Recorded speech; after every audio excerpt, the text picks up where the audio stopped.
2026 সালের এক সকালে সবকিছু ছিল স্বাভাবিক। হঠাৎ সব স্ক্রিন বন্ধ হয়ে গেল, ইন্টারনেট থেমে গেল, পুরো পৃথিবী নীরব হয়ে গেল। তারপর একটা কণ্ঠ এলো, আমি তোমাদের পৃথিবী,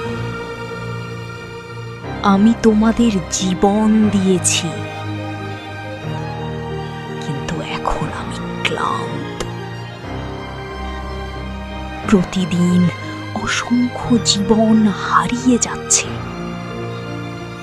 বন ধীরে ধীরে মুছে যাচ্ছে, বাতাস ভারী হয়ে যাচ্ছে।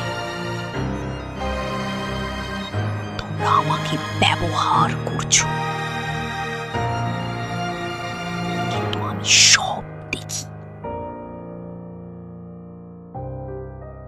তোমরা ভাবো আমি জানি না,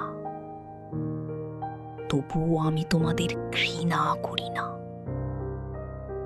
তোমাদের মাঝে আমি আশা দেখি,